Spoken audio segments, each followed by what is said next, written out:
the Greg Thompson Football Show. Tonight, we're going to be breaking down all the week 3 action to get you ready as you're waiting for the Buffalo Bills to come back to us here this fine Monday night. And it's an interesting slate this week. First, shout out to the NFL for not leaving us like last week where there was 10 1 o'clock games and 3 4 o'clock games. That's just terrible planning. Who does that? I don't really understand where they get that logic from. This week, we get a very nice, balanced 7 1 p.m. games and 5 4 p.m. games. But we'll give a little love to the game here tonight because I think it's a sneaky, interesting game. The Patriots are at the Jets, and I think there's a chance that the Patriots hang in this game. I'm going to tell you guys, I'm going to be rooting for the Jets just because it's way funnier if the Jets find a way to lose this game. They're favored by 6.5. I think that's about right. It started out at a touchdown. It's come down to just under a touchdown. I think the Patriots can hang in this game. The Jets have really struggled to pull away. Rodgers is very much played just like a point guard out there. He hasn't been making the crazy big time plays. He's not even touching the middle of the field. This Patriots defensive staff is smart and tough. Like I think they're going to put him into a tough spot. So I think the Jets probably pull out the win here, but ultimately I think it's going to be a little more interesting than what a lot of people think. In the 1 o'clock slate, I'm going to start out. Weirdly, the Chargers Steelers game matters a little bit. It's 2-0 teams. I don't think this is a game that a lot of people would have had pegged as a two teams being undefeated at this point. It's in Pittsburgh right now. The Chargers are 1.5 point underdogs, and I think they're the better team, but I don't know for sure. I think that Pittsburgh, that defense is tough. They've somehow gotten Justin Fields to just play within himself to be able to kind of, just let the defense do their job. It's not like the run game in Pittsburgh's been doing anything crazy. Jalen Warren, Najee Harris haven't been doing anything. They've been winning with field goals. They're 2-0 with 1 touchdown on the season. So I think Los Angeles is going to be able to pull this out, but I've thought that the last 2 weeks that Pittsburgh was going to lose both weeks. So I'm going to keep an eye on this game just because there's a chance the Bills could play one of these teams come playoff time, and I think that it's an interesting matchup to be able to monitor. I'm curious where it's going to go. Another one of 2-0 teams where, again, maybe half of it was predicted. The Houston Texans are 2-0, and they're heading to the 2-0 Minnesota Vikings. So this is a tough one for Bills fans because I think, we were kind of expecting this to be a comfortable game for the Texans. Instead, they're only 2-point favorites in Minnesota. This is also a game that's a little bit tough, as Sweet Spike brings up here.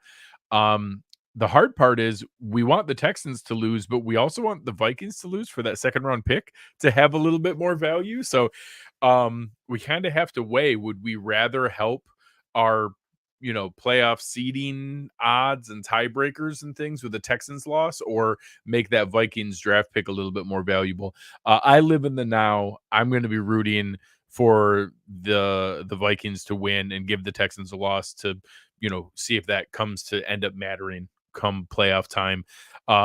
But yeah, I agree with Sweet Spike here. I'd love to find a way to bring both of them. And the comment here, when it comes up time for the Germany game and people realize that we're sending the Panthers and Giants to go play in Germany, as that's a harsh punishment. I thought the Geneva Conventions specifically outlawed this kind of behavior, because this is a cruel and unusual punishment, and I just I think there's potential for war crimes to be levied here, but we'll see where it comes up. That is an ugly game, so we'll talk about it when time comes. But yeah, as Chris sees here, current season priorities is more important than next season priorities.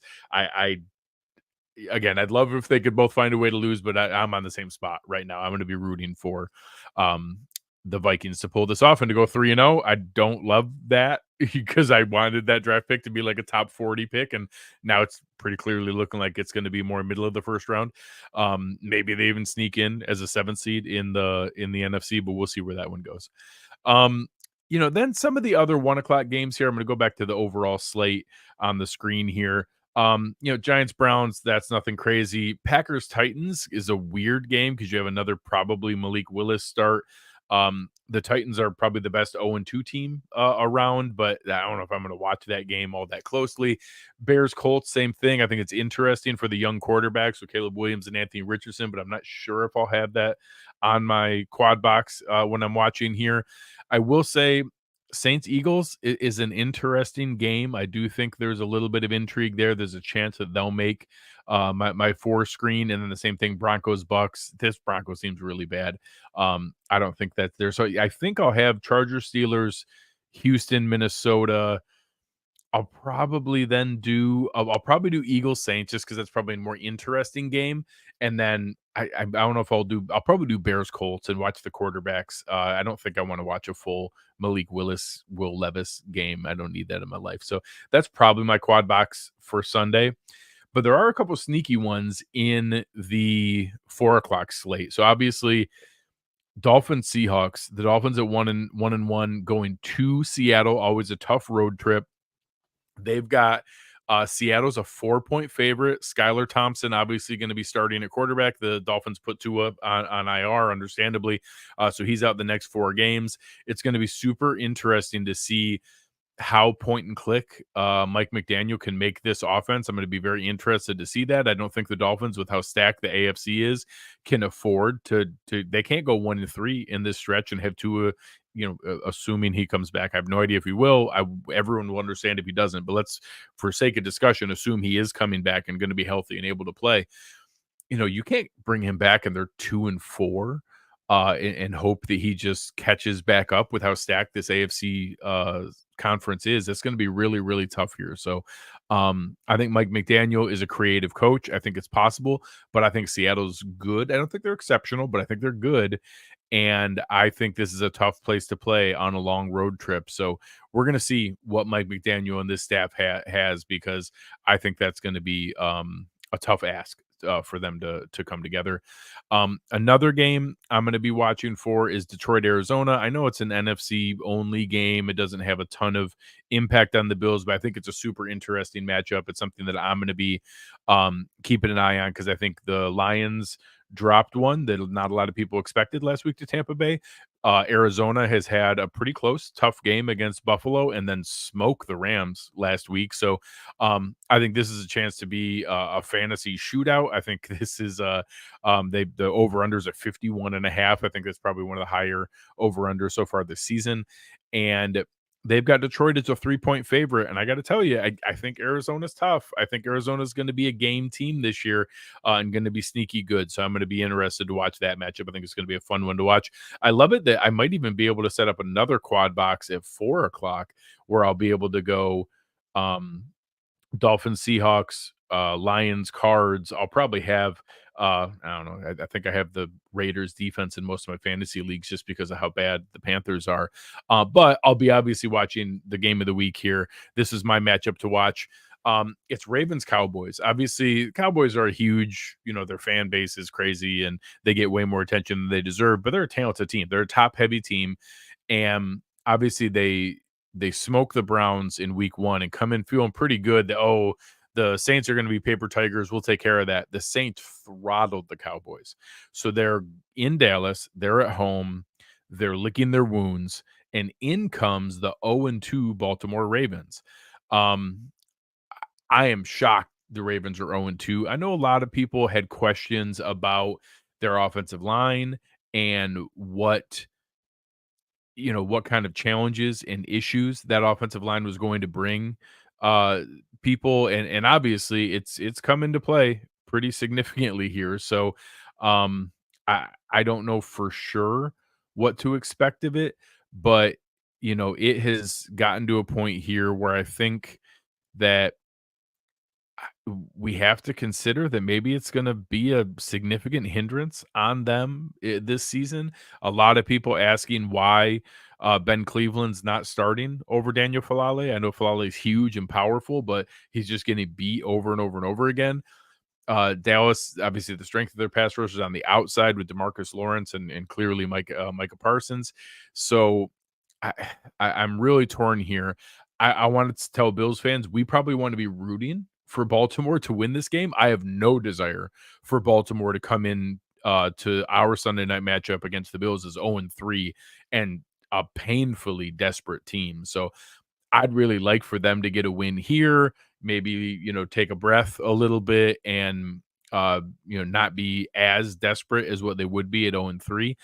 It's really hard to fake desperation. Desperation is a very real thing, and when one team significantly needs a win more than the other one, it's really hard to replicate that in an NFL locker room. So, um I'm gonna be rooting for Baltimore to win this game. I want them to beat, Dallas, and I hope they continue to look rough, but not so bad that they make a change here. Because I think that Daquan Jones and Ed Oliver can abuse Daniel Faalele. I'm a little bit nervous that Mike Zimmer is gonna set up matchups to where Micah Parsons is gonna be able to really pick on him, and I'm worried that's gonna get him benched, and we're gonna face Ben Cleveland. So we'll see where it goes. Jason here is saying, I understand what you're saying. But I always go to Parcells. You are what your record says you are. If the Ravens are 0-3, it says something and it means they are extremely beatable. I think they're extremely beatable either way. They've shown that they're not the same level of team that they've been in years past. But I do think there's a difference in the Giants being 0-3 and the Ravens being 0-3 and be like, well, they're both 0-3, so they're just 0-3 teams. They are where their record says they are. I can look at this Ravens roster and tell you there is talent here. They are capable of beating a lot of teams. They found ways to lose both of these weeks, but one of them is against the Chiefs. That Raiders game was weird, and that's a bad sign for a team that has found a lot of ways to win a lot of games over the last couple of years. But they're still good, and that they're obviously not going to be an 0-17 team this year. They're going to win some games. So, I don't disagree with Jason that you are what your record says you are, and that they're beatable. I think the Bills, I think very clearly this is not the same level of Ravens team we've seen in years past. I just don't want them looking to get right when we play them come week 4. So I'm interested to see this game. I think it's two teams that both need a win. I think Dallas obviously is looking to look a lot better than what they were previously in that Saints game and wanting to show that they're more capable than that. But I also think they're a pretty flawed, top heavy team that doesn't have the depth to keep up in the long run. So really curious to see where that one goes. Obviously, there's a handful of other games. This isn't the most stacked slate of the season. That 49ers Rams game has lost all of its kind of mojo. If you look at the injury list here, it's unbelievable the players that are going to be missing. Now it looks like George Kittle was added today. They already lost Deebo Samuel, Christian McCaffrey, and the Rams are just decimated. Cooper Kupp, they've already put Puka Nacua and half their offensive line on injured reserve. That's going to be a mess. Sunday Night Football, you get Chiefs at Falcons. So the Falcons have been back-to-back primetime games. That's an easy one to be rooting for Atlanta. I hate the idea, but I'm pretty sure the Chiefs are going to go 3-0. So we'll see where that one goes. Obviously, we have Bills Jags on Monday Night Football. Make sure you're checking out the preview show. Aaron and I had Mike Dempsey from Jaguars Today on last night and did a really nice breakdown. There's our first double header on Monday night where we'll have overlapping games. Commanders and Bengals will be playing as well. So another fun one. We're on the primetime games. We get to root for an NFC versus AFC team and root for the Commanders to upset the Bengals or for the Falcons to upset the Chiefs. So should be a lot of fun. I'm really looking forward to it. Thank you guys for coming and hanging out. This is obviously always a fun thing to get back into in the season. As I'm just getting these built back up, there's not as much to do in the off season. It really helps out a lot if you guys can press that like button. It goes a long ways. Please come and leave a comment. Let me know which matchup you're looking forward to watch, which game you think has maybe the best upset potential, or one that you think could have some interesting impact and maybe we should try to watch and add to my quad boxes I'm going through there. Shoot me a message or just write that you're helping out with the algorithm. I'll respect that as well. All comments comments get weighed the same. So make sure you help us out. Press that like button. Come and leave a comment in the show comments afterwards. But thank you guys for coming to hang out. RJ, Jason, Sweet Spike, I appreciate you guys being in the comments and watching live here with me and all the rest of the folks here who are watching as well. We'll appreciate it. We'll talk to you guys soon. But you have been listening to the Greg Thompson Football Show, and we are out.